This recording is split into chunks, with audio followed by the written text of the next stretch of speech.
Hey there, Mama. Have you noticed your little one being just a little extra clingy lately? Constantly wanting to be held, needing those extra cuddles? Well, guess what? You are not alone. And it's not just a phase. There's something cosmic going on. So stay tuned as I dive into the astrological influences that might be turning your baby into a cuddle monster right here on Paddle Forward, navigating life's currents. Let's explore what's in the stars together. Welcome to Power Forward, the podcast where we navigate the currents of life, embracing motherhood, mindfulness, and the pursuit of your dreams. I'm your host, Anacani Walters, and I'm thrilled to embark on this journey with you. In each episode, I'll dive into insightful conversations, sharing inspiring stories, and exploring practical strategies to help you unleash your creativity, find happiness within yourself, and navigate the beautiful but sometimes challenging waters of life.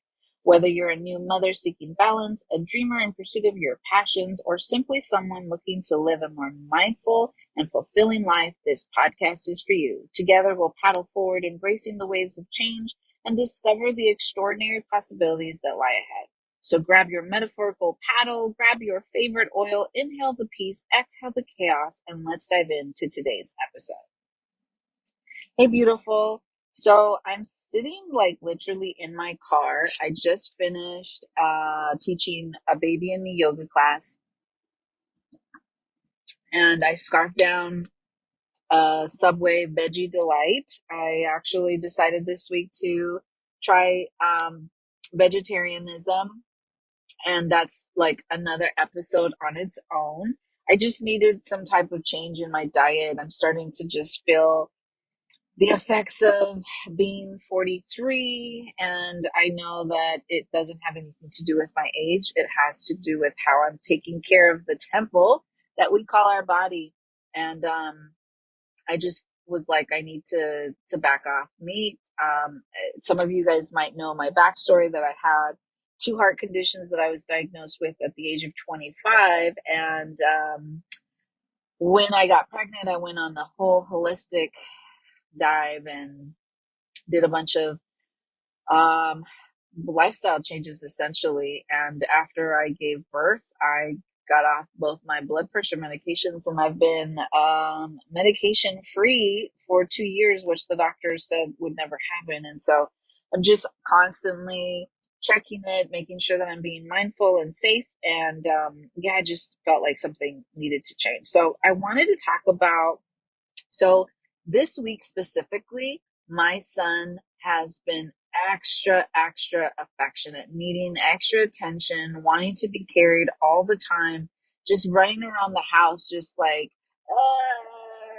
just, being super emotional. And for me, I'm like, what is wrong? And he doesn't want it. It ends up being like nothing. Like, he feels super soothed as soon as I pick him up, but it typically has to be me. It cannot be my husband. He'll be okay for like a few seconds, and then he'll want to come down and he'll come look for me.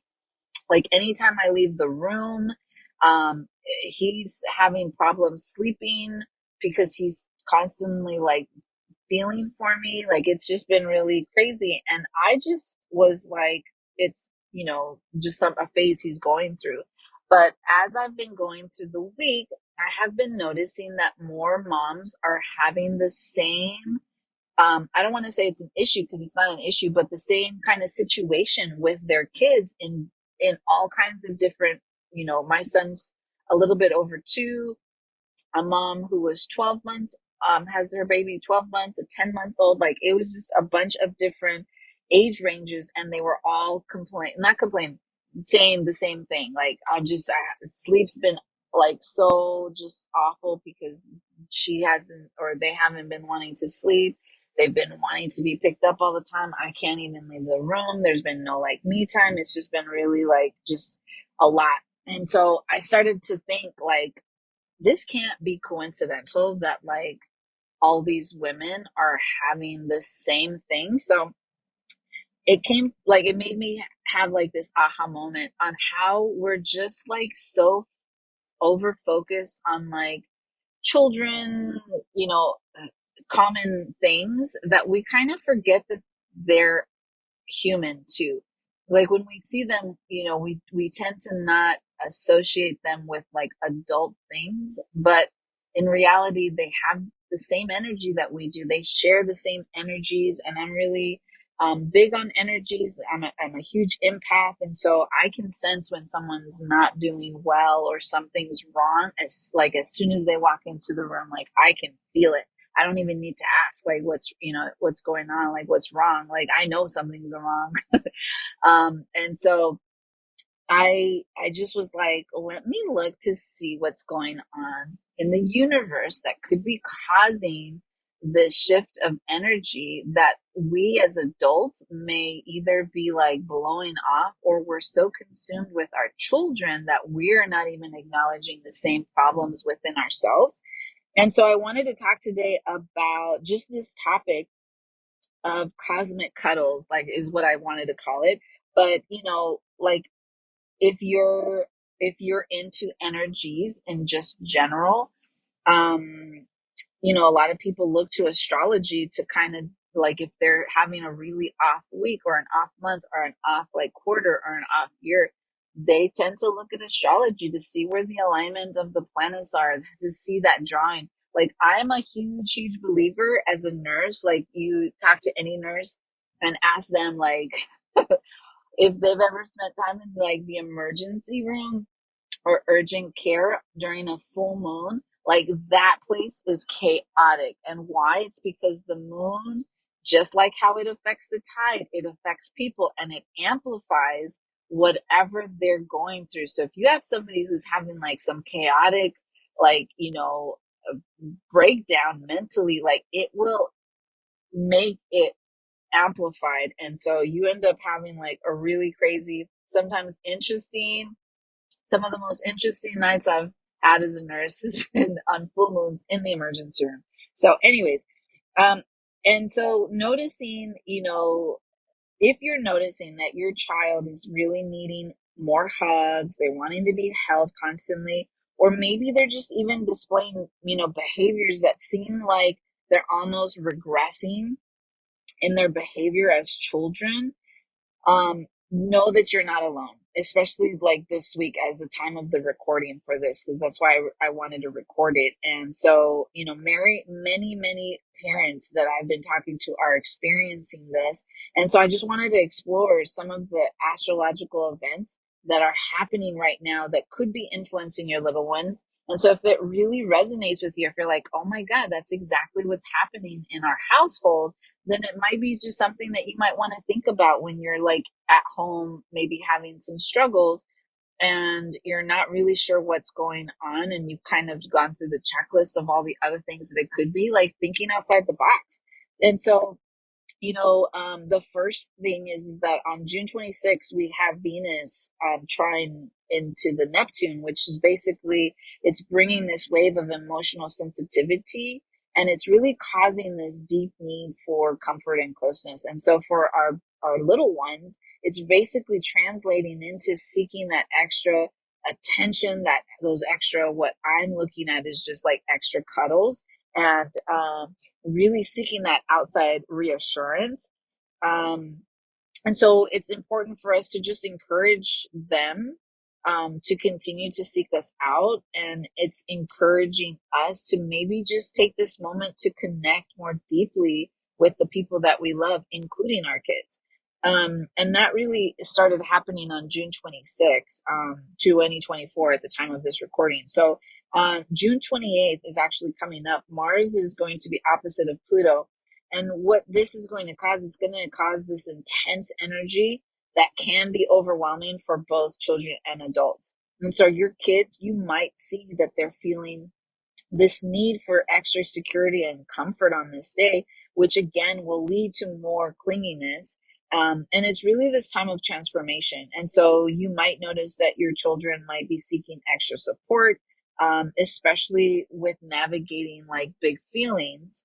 And so just reassuring them. And then June 30th, the sun is going to be trine into Saturn, which um, emphasizes again this sense of stability and security. And so everybody, especially children, may want to stick close to what feels safe and familiar during this time. And so it's going to be natural for them to want to be near us more often than they usually would, and to actually seek us out because they're craving that stability.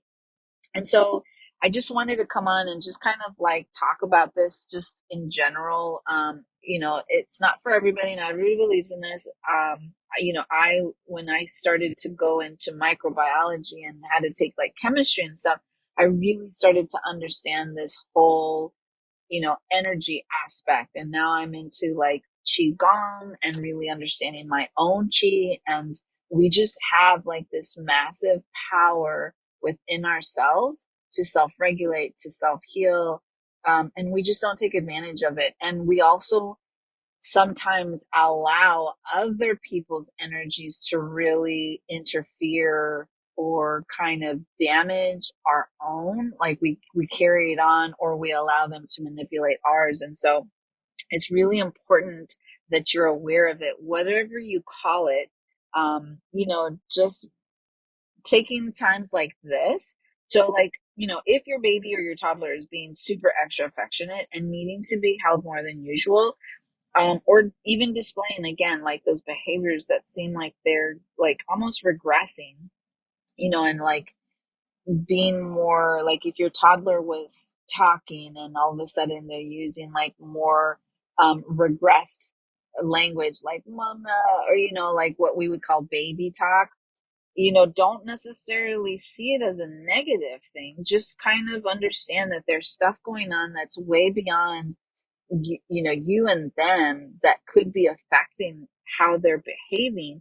And understand the biggest thing, that it's not you as a parent, and they're really just needing it's, to me, what I said in the yoga class today.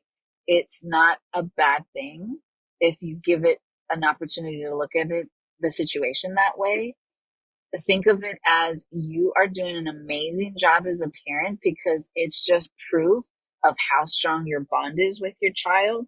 Um, and, understand that astrological influences can affect your child behavior, emotions, and it can heighten their need for comfort and closeness. And they're going to come to you because you represent trust, confident, they feel confident, they feel calm, like all the positive things.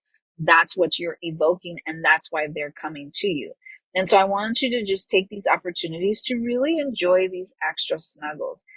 This phase is going to pass, and your loving presence is exactly what they need right now. And just take it as a compliment and embrace it. And just think of it like cosmic cuddles, and know that you're providing the security and love that your child needs during this really just this sensitive time. And then if you start to self-reflect, maybe you're journaling, maybe you're just taking a moment while you're listening to me and thinking, and self-reflecting on your own needs, and maybe noticing your behaviors are kind of similar, but you weren't giving it that opportunity, or you weren't, being aware of it because you were so focused on baby.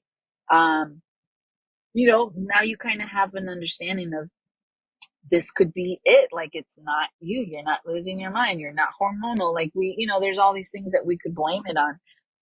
And just know that, there's cosmic powers out there working, that you just weren't, like, we weren't even thinking about. Like, I know I definitely wasn't. And it just kind of was like, you know what, I'm going to look to see what's going on in the universe, and if that's affecting our kids. So I want to thank you again, for just hopping on with me really quick. I hope you're doing amazing.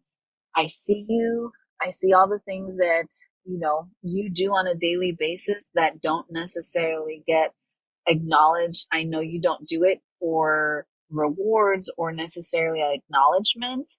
You do it out of your own love. And I just know that sometimes it's really nice to still be acknowledged, whether you do it for acknowledgments or not. It's nice to be seen, and I see you. You're doing an amazing job. remember that you are doing the best you can. And that, my love, is enough. So as I hop off, I hope you have a fantastic rest of your week. I hope you enjoy the extra cosmic cuddles. And I want to thank you for, again, joining me on this episode of Paddle Forward. I hope this gave you some type of inspiration or guidance and gave you some practical tools to really navigate your journey a little bit more mindful and with purpose. Remember that no matter where you are in life, you have the power to steer your own course.